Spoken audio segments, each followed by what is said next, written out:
ఇప్పుడు నీ గురించి వాళ్ళు 2.5 లక్షలు ఇచ్చి బ్యూటీషియన్ కోర్స్ పెట్టారు కదా, అప్పుడు కూడా నువ్వు వాళ్ళని మోసం చేసినట్టే కదా. నువ్వేంటావు ప్రదీప్? మేడం వాళ్ళు చెప్పేశారు వాళ్ళ ఒపీనియన్. నువ్వు చెప్పు, నీకేం కావాలి చెప్పు. మేమిద్దరం కలిసే ఉంటాం జీవితం. మీరిద్దరూ కలిసే ఉంటారు. సరే, నువ్వు వాళ్ళతో మాట్లాడుతూ సౌమ్య ఫాదర్తో నువ్వు మాట్లాడు. ఈ అమ్మాయి మాట్లాడింది, ఒప్పుకోలేదు, నువ్వు మాట్లాడు. వాళ్ళ నాన్నగారు అమ్మ ఆయన ఒప్పుకోను అంటున్నారు, ఆయన క్లియర్గా ఉన్నారు ఆయన మైండ్లో. ఆయన నువ్వు ప్రయత్నించు, నీకు కావాలి, మీరిద్దరూ సంతోషంగా ఉండాలంటే నువ్వు ట్రై చేయి అంతే. నేను తనని జీవితాంతం సంతోషంగా చూసుకోవాలని అనుకో. ఏం చేస్తాను? జాబ్ చేస్తున్నాను. ఏం చేస్తాను? ఎంత వస్తుంది? 12 చేంజ్ వస్తుంది నాకు. ఒక డ్రెస్సు 3000, 4000. చెప్పులు కనీసం నెలకు 1 నుంచి 2 వాడుతుంది. ఏమిస్తావు? బెడ్లో కూర్చుంటే ఒక్క పని చేయదు, గుర్తుపెట్టుకో, ఒక్క పని చేయదు. బెడ్లో మొహం కడుక్కొని స్నానం చేసుకొని వచ్చి బెడ్లో కూకుంటుంది. చాయ్ తీసుకుపోయి బెడ్లోనే ఇవ్వాలి.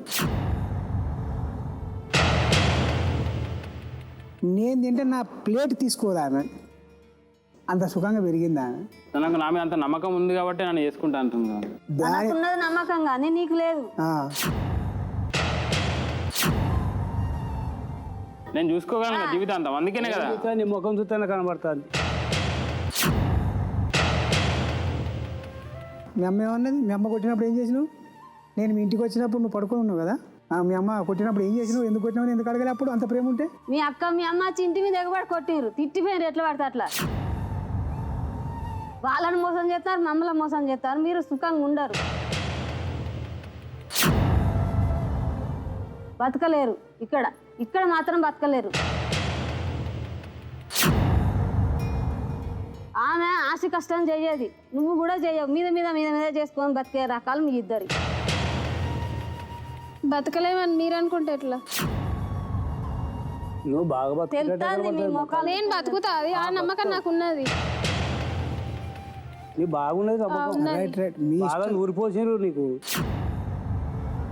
అందుకని నమ్మకం ఉన్నది. నూరిపోస్తే రాదు, అది తెలివి ఉంటేనే వస్తుంది. బాగున్నది అదే.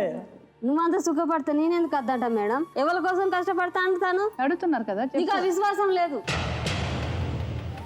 నువ్వు అడుగుతున్నారు కదా, అమ్మ అడుగుతున్నారు కదా, చెప్పు. వాళ్ళు ఎంత బాధగా మాట్లాడుతున్నారు కదా సౌమ్య.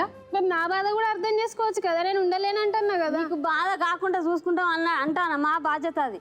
పెళ్లి చేస్తావు నువ్వు, తర్వాత వచ్చే ప్రాబ్లమ్స్ అని మీరు వచ్చి మాట్లాడిపోతారు, భరించేది నేనా? ఇప్పుడు ఇంట్లో ఎవరన్నా చక్కగా ఉన్నారా?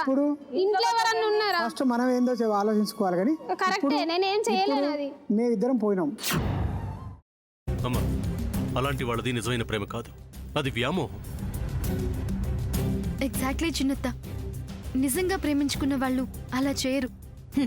ఎంత మనసు విరిగిపోతే కన్న కూతుర్ని పట్టుకొని మా దృష్టిలో చచ్చిపోయా ఉంటుందా తల్లి?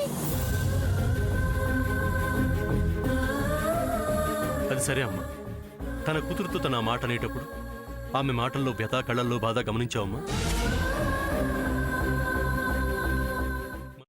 పెద్దబాబుకు బర్త్డే విషెస్ చెప్పు కూడా వెళ్ళాం కదా. ఊరికే ఎలా కాలిపోతుంది? మంట పెడితేనో పడితేనో తగలబడుతుంది.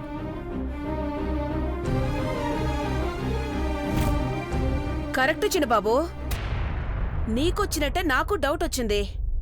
పార్వతే షర్టును తగలబెట్టిందనుకుంటా.